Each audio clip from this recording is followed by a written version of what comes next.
तरगुल जंगल के तालाब में दोपहर को गांव के सारे लड़के मिलकर मजे से नहाते थे। उसी तालाब के ऊपर से एक ताड़ का पेड़ पानी की तरफ थोड़ा झुक के फिर सीधा आसमान की तरफ हो गया था और उसी पेड़ से सारे लड़के पानी में उछल कूद करते थे। इस बार मेरी बारी है, मैं पेड़ से कूदूंगा। ठीक है, अगला बारी मेरी है। तभी तालाब के पानी में तैरते हुए बिल्लू ने कहा, अरे तुम सब क्या कर रहे हो? जल्दी पानी में कूदो, इसके बाद स्कूल भी तो जाना है।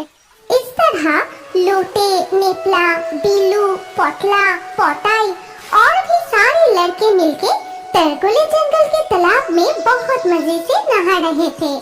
उस दिन जब सूखा चुड़ैल आसमान से उड़ के जा रही थी, तभी वो उन सबको देखती है। अरे वाह, सारे लड़के लोग कितने मजे से तैर रहे हैं। मुझे भी बहुत इच्छा हो रही है, मैं भी पानी में कूद के तैरना चाहती हूँ। फिर नहाने के बाद सारे लड़के अपने अपने घर चले गए।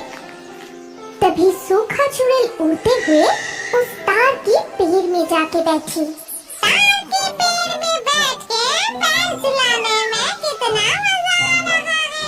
अभी मैं यहाँ से पानी में कूदूंगी और पूरे तालाब में मजे से तैरूंगी। ये कहते ही सूखा चुड़ैल झट से पानी में कूद पड़ती है, लेकिन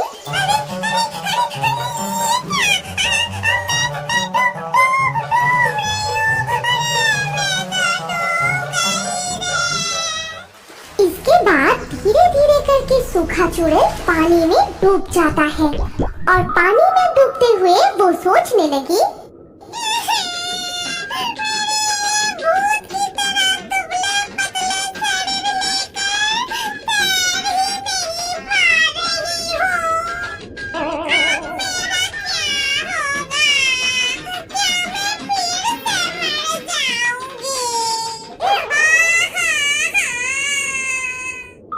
जितनी बार तालाब के पानी से बाहर निकलने की कोशिश करती है, उतनी बार डूब जाता है। बहुत कोशिशों के बाद भी निकल नहीं पाई और इसी तरह पूरी रात बीत गई।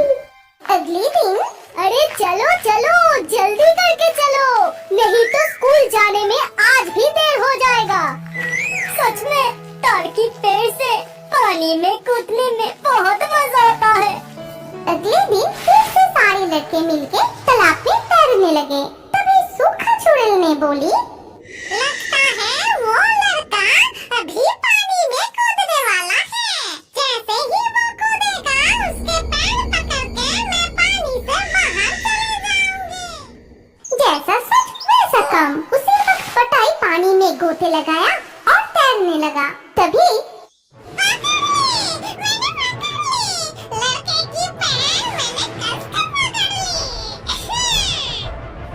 पोटाई के दाहिने पैर किसी ने पकड़ के खींच रहा है। ये महसूस करते ही पोटाई दूसरे पैर से उसे जोर से एक लात मारी। अरे बाप रे, कितनी जोर से मारा रे! मेरे आँख खोल के पानी में बह गया। इसके बाद सूखा चुड़ैल अपनी आँख उठा के फिर से लगा लेती है और कहती है, इस बार पैर नहीं पकड़ूंगी, सीधा कंधों पर चढ़ के बैठ जाऊंगी। तभी पोटाई पानी से बाहर आके बोला, पता है, पानी के नीचे कोई मेरा पैर पकड़ के खींच रहा था। उसको मैं ऐसे लात मारा ना, वो याद रखेगा। तू झूठ मत बोल, हम तो रोज तैरते हैं, कभी तो कुछ नहीं हुआ। नहीं नहीं, मैं सच कह रहा हूँ। तुम सब यहीं रुको, मैं अभी जाके तैर के आता हूँ। पतला जब पानी में कूदा, तभी सूखा चुड़ैल उसके कंधों पर बैठने की कोशिश करता है। उसी वक्त पतला भी घुमा और जोर से लगाया एक घूसा। अरे बाप रे! इस तरह घूसा लात खा के इस दुबले पतले शरीर कैसे टिकेगा? इसके बाद पतला पानी से जल्दी बाहर आके बोला, सच में पोटर ठीक ही कह रहे हैं, इस पानी के नीचे जरूर कुछ न कुछ है। मुझे लगा कोई मेरे कंधों पे चढ़ गया था, तभी मैं मारा जोरों से एक घुसा। ये सुनने के बाद सारे लड़के वहाँ से भाग जाते हैं और वहाँ से भाग के सीधा जाते हैं दीनू मछुआरे के पास। ओ दीनू चाचा, घर पे हो क्या? हे, क्या हुआ रे? तुम सब मेरे पास आए हो, क्या बात है? वैसे कुछ नहीं, लेकिन हमें लग रहा है उस तार जंगल की तालाब के नीचे जरूर कुछ रहस्यमयी चीज है।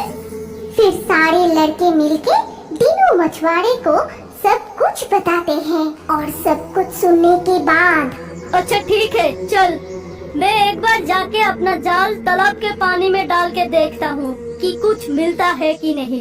फिर तालाब के किनारे आके दीनू मछुआरे उसके जाल लेकर पानी में फेंका और तालाब के पानी में जाल पड़ते ही सूखा चुड़ैल, अरे बाप रे, बच गया है।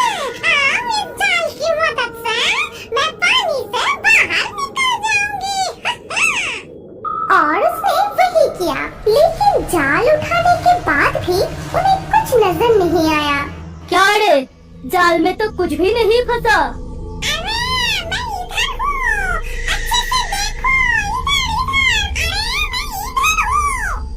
चाचा तुम और एक बार जाल डालो ना, इस बार जरूर कुछ निकलेंगे।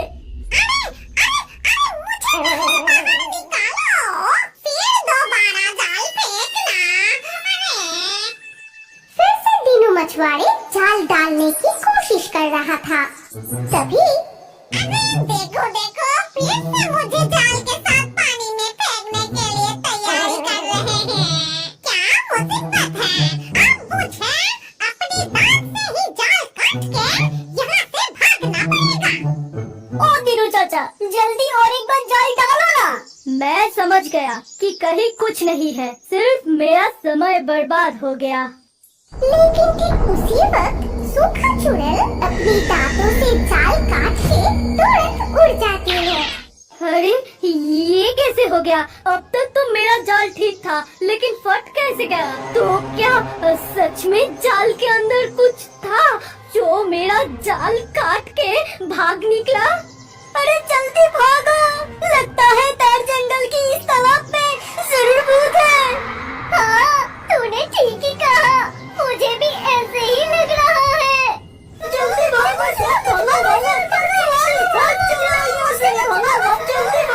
वो भूत जब इमली के टहनी पर लटक के झूल रहा था, तभी जंगल की तरफ से एक सुरीली आवाज आने लगी।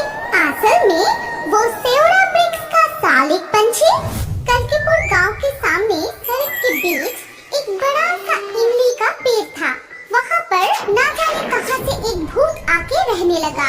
वो कभी पेड़ पर बैठा रहता था तो कभी पेड़ की टहनी पर लटक कर झूलता था और खाता था इमली।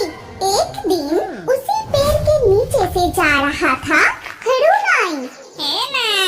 तू कहाँ जा रहा है रे? कौन है यहाँ? मैं यहाँ हूँ, ऊपर देख देख। अरे बाप रे, ये तो भूत! तभी भूत पेड़ से कूदकर झट से उसके कंधों पर बैठ गया। ये ले इमली खा। नहीं, मैं इमली नहीं खाऊंगा, मुझे छोड़ दो। पहले ये पांच इमली पूरा खा, उसके बाद छोड़ दूंगा मैं, नहीं तो तेरा गला दबा दूंगा। जो उस पेड़ के नीचे से गुजरते हैं, वो भूत उन सबको पकड़कर जबरदस्ती इमली खिलाता है। एक दिन रामू उसी रास्ते से अपने बकरी को लेकर जा रहे थे, तभी उस पेड़ के नीचे पहुंचते ही अरे ये तो बकरी है, कितना मोटा। ये कहकर वो भूत बकरी को पेड़ पर चढ़ा लिया। अरे कौन है जी? कौन है मेरी बकरी चुराया? आया भूत, आया राम राम राम राम राम। और तुरंत ही भूत गायब हो जाता है, लेकिन फिर से वापस आकर कहता है, तू उल्टा नाम क्यों ले रहा था? अभी मेरा धोती में ही हो जाता तो अब मैं तेरे को 10 इमली खिलाऊंगा। ये कहकर भूत रामू के कंधे पर चढ़ के बैठ गया। खा खा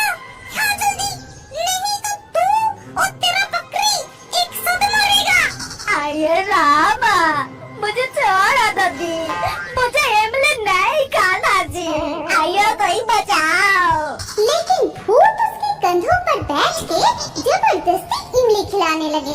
इसी तरह से वो भूत सारे गांव वालों को परेशान करने लगे। किसी का बकरी उठा लेता है, किसी का टिक्की पकड़कर खींच देता है, तो किसी को हवा में उड़ाता है। अरे बाप रे, मुझे नीचे उतार दो, मुझे छोड़ दो। इसी तरह जबरदस्ती वो सबको इमली खिलाने लगे और सारे गांव वाले इस इमली भूत की परेशानी से बचने के लिए एक सभा में बैठते हैं। तभी गांव के प्रधान ने कहा, सभी सुनो, वो इमली भूत को गांव से जल्दी ही भगाना पड़ेगा, इसीलिए हमें कुछ न कुछ तो जरूर करना पड़ेगा। लेकिन आप कैसे भूत भगाए जी? मुझे लगता है इमली पेड़ के नीचे आग जलाने से धुएं में जैसे मधुमक्खी भागता है, वैसे ही भूत भी भाग जाएगा। हाँ, चलो जल्दी। इसके बाद वो सब मिलकर वही करते हैं, लेकिन भूत पेड़ के तनों में बैठकर ये मजा देखने लगे। अरे मुझे भगाने की साजिश हो रहा है। रुक, मैं तुम सबको पकड़कर पूरा 1 किलो करके इमली खिलाऊंगा। जैसा सोच वैसा काम। वो इमली भूत इतना शैतान था कि सबको पकड़कर जोर जबरदस्ती ज्यादा करके इमली खिलाने लगे और सब उल्टी करते रहे। सबका दांत सड़ गए। बाप रे, वो एक भयानक कांड बन गया था। ऐसी स्थिति में एक दिन गना की पत्नी गना को खाना खाने के लिए बुलाती है। सुनते हो, खाना लगा दी है, आ जाओ। कैसे खाऊं मैं? दांत से दांत लगते ही मेरा पूरा शरीर कांप रहा है। वो इमली भूत के बच्चे इतना इमली खिलाया, मेरा सब दांत सड़ गया है। ये क्या मुसीबत आ गया इस इमली भूत को लेकर? कहाँ से टपका? सबको पकड़कर जबरदस्ती इमली खिला रहा है और दांत सड़ के उल्टी करके सबका हालत खराब है। इसके बाद गना की पत्नी केतु के घर जाके केतु को बुलाने लगती है। देवर जी, घर पे हो क्या? कौन बुला रहा है? मैं हूँ, तुम्हारा भाभी। उस बदमाश इमली भूत को भगाने के लिए कुछ तो करो, नहीं तो हम सब इमली खा के मर जाएंगे। क्या करे भाभी जी? उस दिन देखा ना आपने, आग जला के भूत भगाने से क्या कांड हुआ? पहले 5 खिला रहा था, अब गुस्से में 1 किलो करके खिला रहा है। सुनो, मेरे दिमाग में एक विचार आया है, आओ मेरे साथ। फिर गना की पत्नी केतु को साथ लिए प्रधान जी के घर पहुंचती है और प्रधान को अपनी बुद्धि बताती है। ऐसी बुद्धि सुनकर प्रधान बहुत खुश होते हैं। फिर वाह, बहुत अच्छी विचार सोची है गने के पत्नी, लेकिन इसके लिए तो तांत्रिक के पास जाना पड़ेगा। इसके बाद सारे गांव वाले मिलके तांत्रिक के पास जाके सब कुछ बताते हैं। सब सुन के तांत्रिक ने कहा, ठीक है, इसके लिए मुझे कठिन साधना और यज्ञ करना होगा। इसीलिए मुझे एक मरा हुआ सालिक पंछी और जंगल के बीच एक सेवड़ा वृक्ष लगेगा। जाओ, मरा हुआ सालिक और सेवड़ा वृक्ष ढूंढ के लाओ। ये आदेश सुनकर वो वृक्ष और पक्षियों की तलाश में निकल पड़े। उन्हें देख भूत ने कहा, रुक इमली भूत, अभी तेरा मजा चखाऊंगा। अच्छा, ऐसा क्या? रुक, अभी 2 किलो इमली खिलाता हूँ। अरे बाप रे, नहीं, तुम शांति से पेड़ में ही रहो। इसके बाद सभी वहाँ से जल्दी जंगल की तरफ चले गए और बहुत ढूंढने के बाद आखिर एक मरा हुआ सालिक और एक सेवड़ा वृक्ष ढूंढ निकाले। चलो सब, अब तांत्रिक के पास चलते हैं। जल्दी चलो।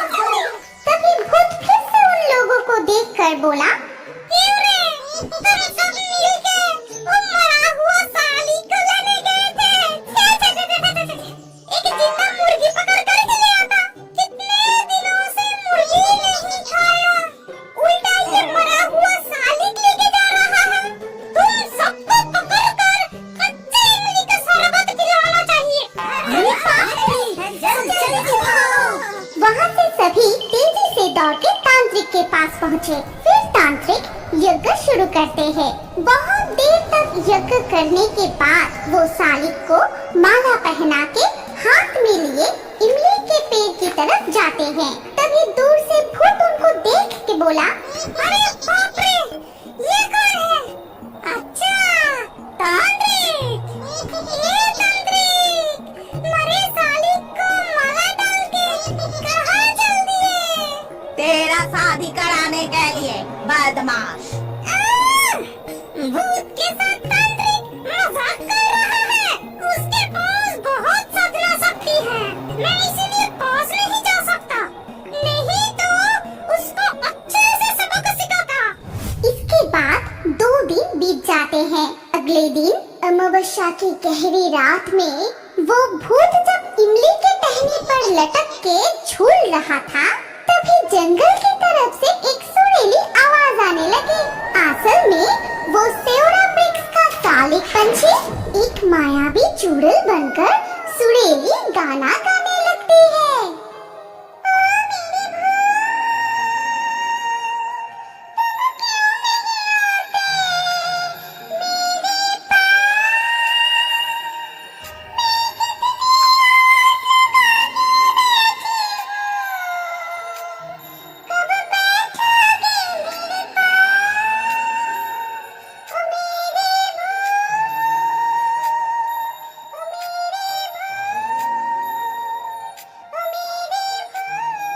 ये सुरीली गाना सुनकर भूत चौंक के कहता है, ओ मेरी जान, ये तो चुड़ैल की आवाज लगती है।